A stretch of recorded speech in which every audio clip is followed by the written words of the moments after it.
Hai semua, Assalamualaikum warahmatullahi wabarakatuh. Welcome back to my YouTube channel.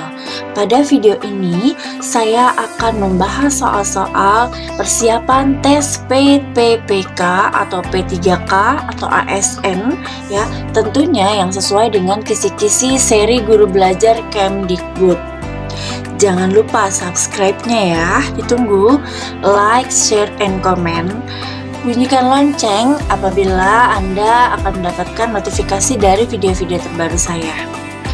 Dengan subscribe, share, like, and comment, berarti Anda telah mendukung channel pendidikan di Indonesia pada era digital ini.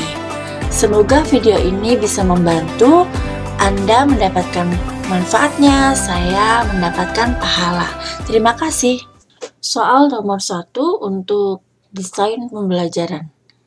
Peserta didik berdiskusi menyusun rencana pembuatan proyek pemecahan masalah yang meliputi pembagian tugas, persiapan alat, bahan, media, sumber yang dibutuhkan.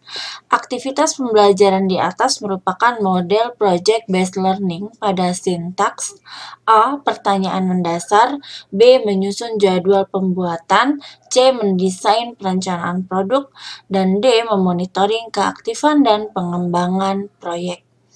Kita garis bawahi di sini yang ada objeknya adalah peserta didik. Ya, peserta didik itu akan menyusun rencana pembuatan proyek pemecahan masalah.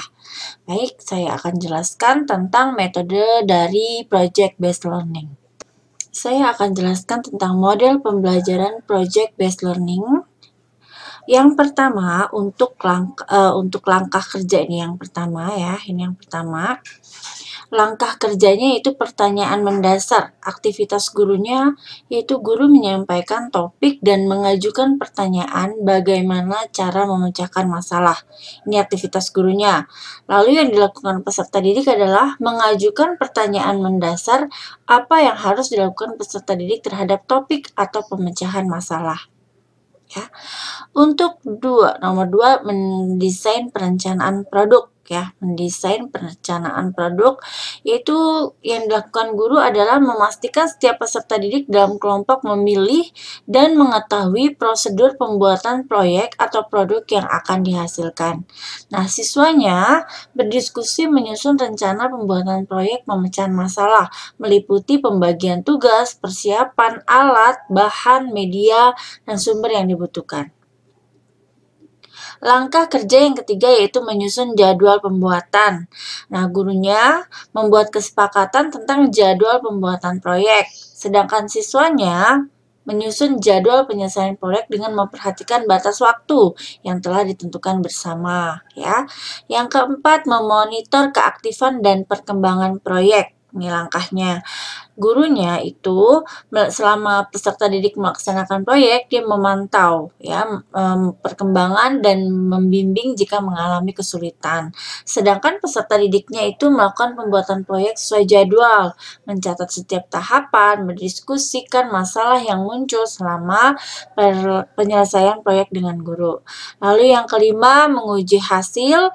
Guru lalu memantau keterlibatan peserta didik, mengukur ketercapaian standar, dan siswanya membahas kelayakan proyek yang telah dibuat dan melaporkan produk atau karya untuk dipaparkan kepada orang lain.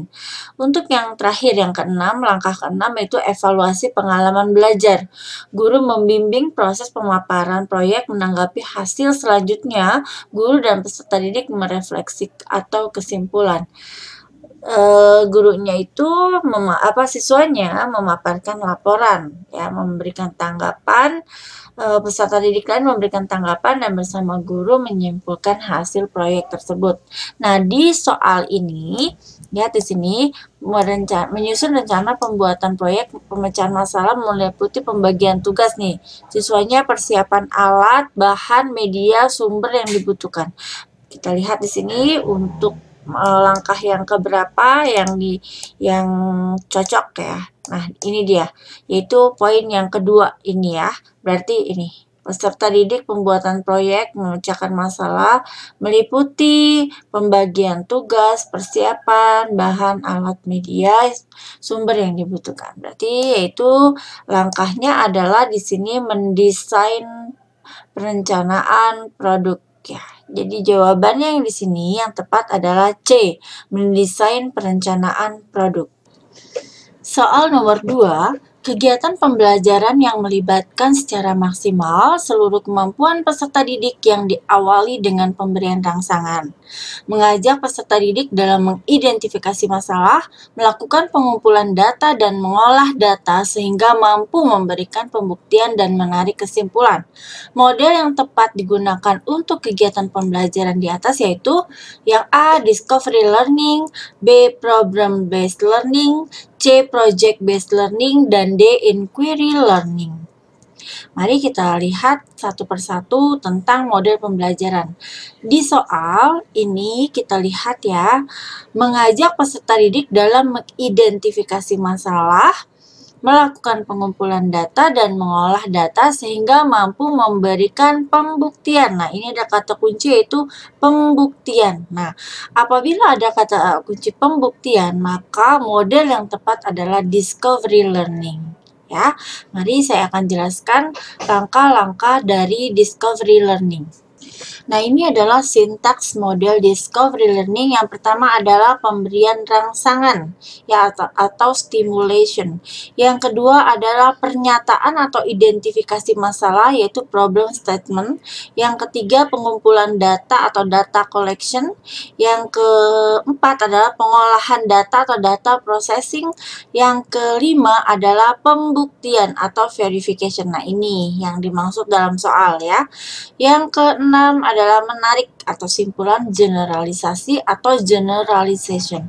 Jadi dari soal nomor 2 ini dengan kata kunci pembuktian ada di discovery learning, sintaksnya yaitu tentang yang poin yang E yang kelima, verification. Jadi jawabannya adalah A, discovery learning karena ada kata kunci dari discovery learning adalah pembuktian.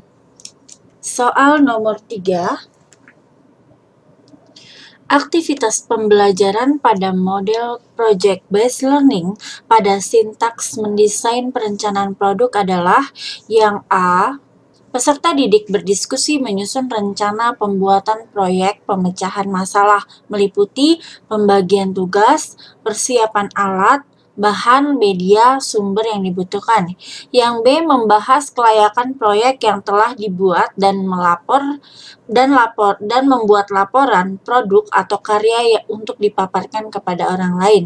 Yang C, peserta didik menyusun jadwal penyelesaian proyek dengan memperhatikan batas waktu yang telah ditentukan. Yang D, peserta didik melakukan pembuatan proyek sesuai jadwal, mencatat setiap tahapan, mendiskusikan masalah yang muncul selama penyelesaian proyek dengan guru. Untuk sintaks model pembelajaran sudah saya jelaskan di soal nomor 1. Baik, saya akan jelaskan kembali langkah-langkah yang ada pada project-based learning. Baik, ini adalah model pembelajaran dari project-based learning. Yang pertama sudah kita ketahui yaitu pertanyaan mendasar ya. Langkah yang pertama adalah pertanyaan mendasar, kedua mendesain perencanaan produk, yang ketiga menyusun jadwal pembuatan, yang keempat adalah memonitor keaktifan perkembangan proyek, yang kelima menguji hasil, dan keenam evaluasi pengalaman belajar. Kita lihat satu persatu. Untuk yang ditanyakan adalah di sini adalah yang mana yang merupakan mendesain perencanaan produk. Nah, mendesain perencanaan produk itu peserta didik berdiskusi menyusun rencana pembuatan proyek, pemecahan masalah, pembagian tugas, persiapan alat, bahan, media, sumber yang dibutuhkan. Kita lihat di sini peserta didik menyusun rencana pembuatan proyek. Nah, ini ya. Berarti yang ini adalah dari bagian dari mendesain perencanaan produk. Kita tulis di sini, ini adalah mendesain perencanaan produk.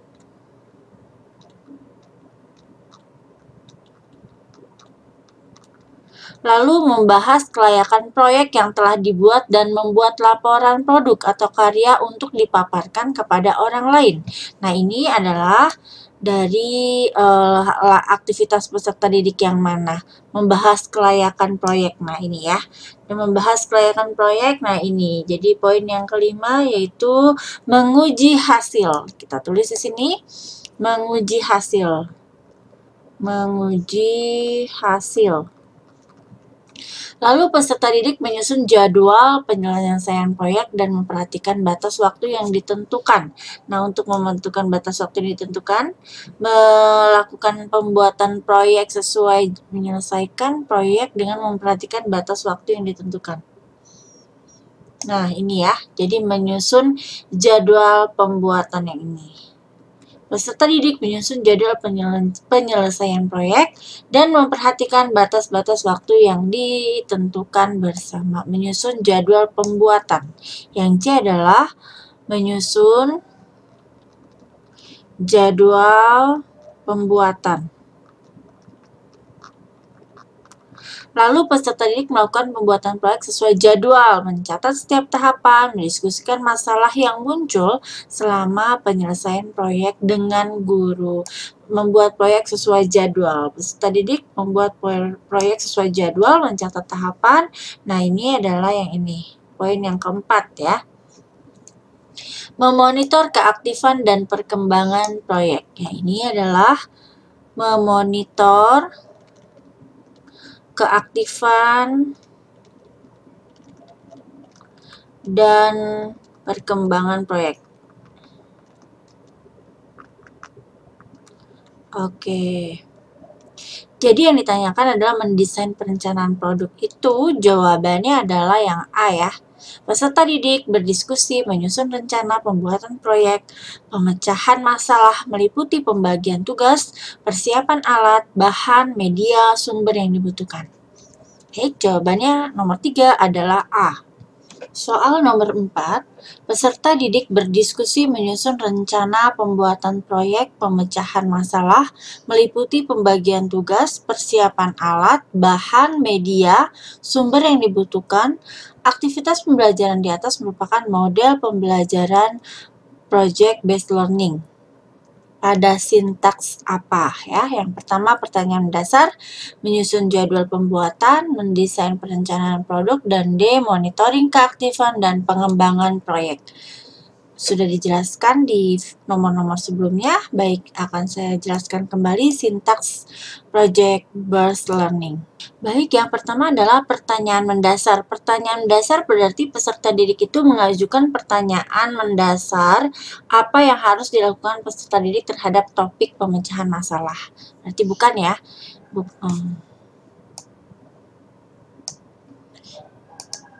Berarti soalnya adalah kan menyusun rencana pembuatan proyek ya. Berarti ini bukan. Lalu menyusun jadwal pembuatan. Menyusun jadwal pembuatan. Menyusun jadwal pembuatan itu adalah, nih dia.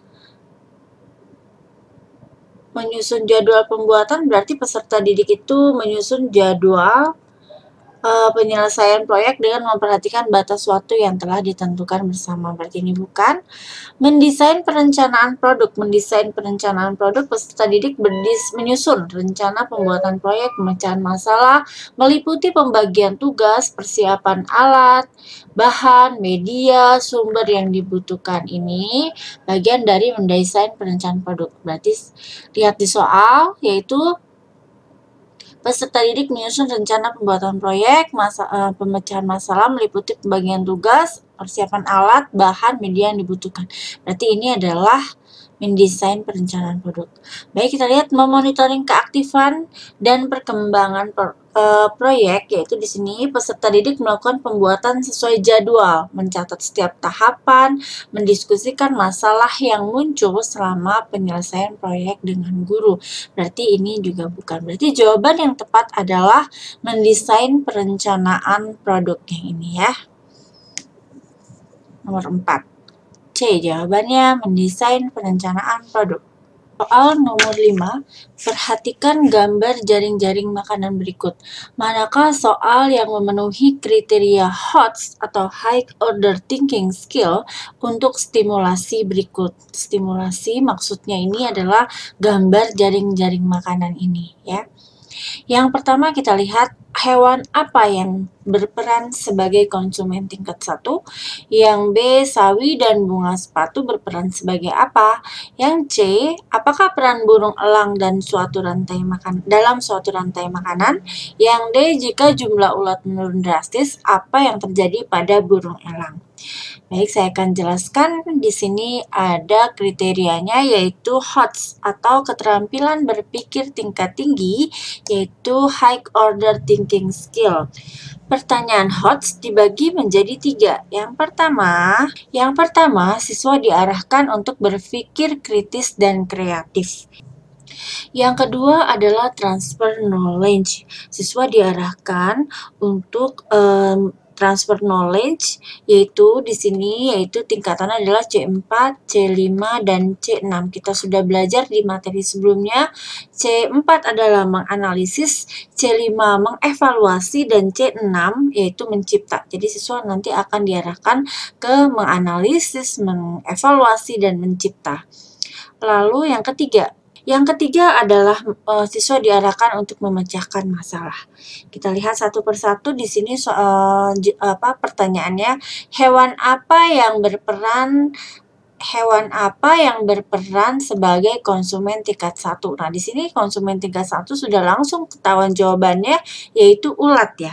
Berarti di sini siswa tidak diarahkan untuk transfer knowledge C4, C5 dan C6, tapi di pertanyaan ini sesuai dengan tingkat knowledge-nya yaitu C2, identifikasi atau pemahaman. Siswa dapat menyebutkan saja ya, atau mengidentifikasi, bisa nih, identifikasi atau pemahaman ya. Lalu langsung ketahuan jawabannya maksudnya. Sawi dan bunga sepatu berperan sebagai apa? Nah, ini dia sawi dan bunga sepatu ya. Nah, ini juga sama ya, C2 tingkatannya atau identifikasi. Siswa hanya menyebutkan atau mengidentifikasi ya. Lalu di sini apakah peran burung elang dalam suatu rantai makanan? Nah, peran burung elang ini ini juga langsung bisa disebutkan, yaitu C2, identifikasi.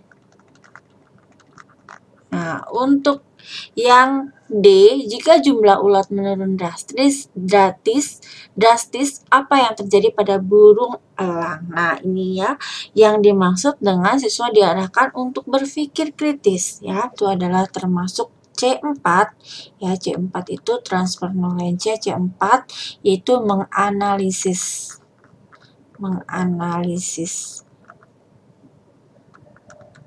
Oke, berarti jawabannya adalah D ya. Siswa diarahkan ke berpikir kritis dan kreatif, transfer knowledge-nya C4, C5, C6, dan siswa diarahkan untuk memecahkan masalah. Berarti jawaban yang paling tepat adalah yang D. Soal nomor 6.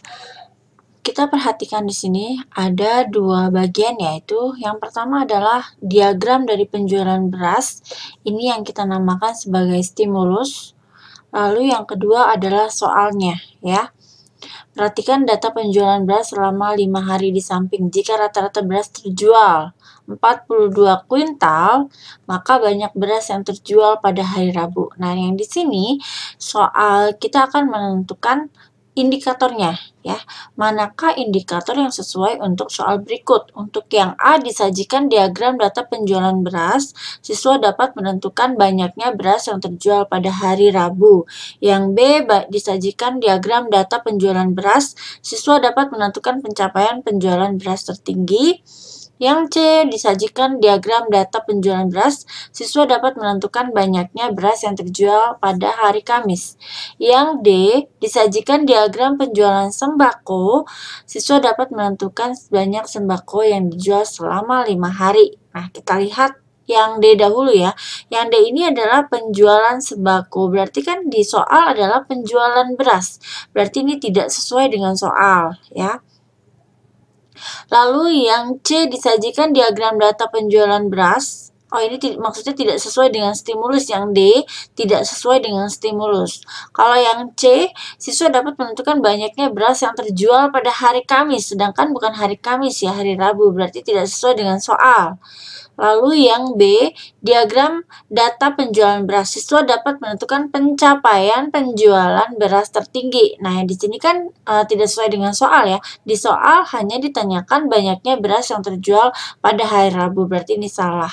Lalu yang terakhir adalah yang A, disajikan diagram data penjualan beras. Siswa dapat menentukan banyaknya beras yang terjual pada hari Rabu. Nah, ini sangat sesuai indikatornya. Oke, jawabannya adalah A. Soal nomor 7, salah satu sintaks problem based learning adalah mengorganisasikan peserta didik untuk belajar. Contoh aktivitas-aktivitas pembelajarannya adalah yang A, siswa berdiskusi dan membagi tugas untuk mencari atau bahan-bahan atau mencari data atau bahan-bahan atau alat yang diperlukan untuk menyelesaikan masalah. Yang kedua, yang B, kelompok mengamati dan memahami masalah yang disampaikan guru atau yang diperoleh dari bahan bacaan.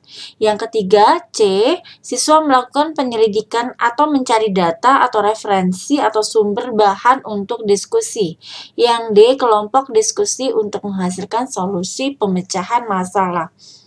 Baik, di sini kalau soal-soal sebelumnya adalah project based learning, dan kalau yang kita bahas soal nomor 7 adalah problem based learning. Mari kita bahas sintaksnya, langkah-langkah apa yang ada di problem based learning. Langkah yang pertama, orientasi peserta didik pada masalah. Yang pertama ya, guru menyampaikan masalah yang akan dipecahkan secara kelompok. Masalah yang diangkat hendaknya kontekstual. Masalah bisa ditemukan sendiri oleh peserta didik melalui bahan bacaan atau lembaran. Lalu siswanya mengamati dan memahami masalah yang disampaikan guru atau yang diperoleh dari bahan bacaan yang disarankan. Yang kedua, langkah yang kedua adalah mengorganisasi peserta didik untuk belajar. Gurunya memastikan setiap anggota masing-masing dengan tugas masing-masing ya. Lalu peserta didik berdiskusi membagi tugas untuk mencari data, bahan-bahan, atau alat yang diperlukan untuk menyelesaikan masalah. Yang ketiga, membimbing penyelidikan individu maupun kelompok. Gurunya memantau keterlibatan peserta didik dalam pengumpulan data atau bahan selama proses penyelidikan. Nah, siswanya melakukan penyelidikan mencari data atau referensi atau sumber untuk bahan diskusi kelompok. Yang keempat, mengembangkan dan menyajikan hasil karya. Guru memantau, diskusi, dan membimbing pembuatan laporan sehingga karya setiap kelompok siap untuk dipresentasikan. Nah, siswanya kelompok melakukan diskusi untuk menghasilkan solusi pemecahan masalah dan hasilnya dipresentasikan atau disajikan dalam bentuk karya. Yang kelima, menguji hasil. Gurunya berdiskusi tentang prototip proyek, memantau keterlibatan peserta didik, mengukur ketercapaian standar, dan siswanya membahas kelayakan proyek yang telah dibuat dan membuat laporan produk atau karya untuk dipaparkan kepada orang lain. Lalu yang keenam, di sini yang keenam, menganalisis dan mengevaluasi proses pemecahan masalah. Gurunya membimbing presentasi dan mendorong kelompok memberikan penghargaan serta masukan kepada kelompok lain. Guru bersama peserta didik menyimpulkan materi, dan siswanya setiap kelompok melakukan presentasi, kelompok yang lain memberikan apresiasi. Kegiatan dilanjut dengan merangkum atau membuat kesimpulan sesuai dengan masukan yang diperoleh dari kelompok lain. Baik, kita lihat soal. Di soal ini berarti siswa berdiskusi. Ini kan mengorganisasi peserta didik untuk belajar. Berarti kalau mengorganisasi peserta didik untuk belajar adalah poin yang kedua ya. Poin yang kedua itu di sini siswanya aktivitas pembelajarannya adalah di sini peserta didik nih ya, nih. Peserta didik ini berdiskusi, membagi tugas untuk mencari data atau bahan-bahan alat yang diperlukan untuk menyelesaikan masalah. Berarti peserta didik membagi tugas, berdiskusi dan membagi tugas. Peserta didik berdiskusi dan membagi tugas untuk mencari data. Nah ini ya, jawabannya ini yang paling tepat. Ya, siswa berdiskusi membagi tugas untuk mencari data atau bahan-bahan atau alat yang diperlukan untuk menyelesaikan masalah. Sedangkan yang B itu termasuk yang mana? Kelompok mengamati dan memahami masalah yang disampaikan guru atau yang diperoleh dari bahan bacaan. Yaitu buat kelompok untuk memahami dan mengamati. Coba kita lihat di sini. Nah, ini ya. Yang pertama ya, bagian yang pertama yaitu dia orientasi peserta didik pada masalah. Ini adalah yang pertama. Ya, siswa melakukan penyelidikan. Nah, melakukan penyelidikan itu melakukan penyelidikan. Yang ketiga, membimbing penyelidikan individu kelompok. Di bagian yang ketiga, kelompok diskusi untuk menghasilkan solusi pemecahan masalah. Kelompok diskusi untuk solusi pemecahan masalah yang ini ya. Yang ini. Jadi jawabannya itu adalah yang 4. Yang keempat itu adalah mengembangkan dan menyajikan hasil karya. Jadi jawaban yang tepat adalah A. Karena untuk mengorganisasi peserta didik untuk belajar, siswa itu berdiskusi dan membagi tugas untuk mencari data atau bahan-bahan atau alat yang diperlukan untuk menyelesaikan masalah. Alhamdulillah, demikianlah pembahasan soal tes P3K atau ASN yang sesuai dengan kisi-kisi seri Guru Belajar Kemdikbud. Jangan lupa subscribe-nya, share, like, and comment, dan jangan lupa bunyikan lonceng ya. Semoga video ini bisa membantu dan bermanfaat untuk Anda semua. Terima kasih. Assalamualaikum warahmatullahi wabarakatuh.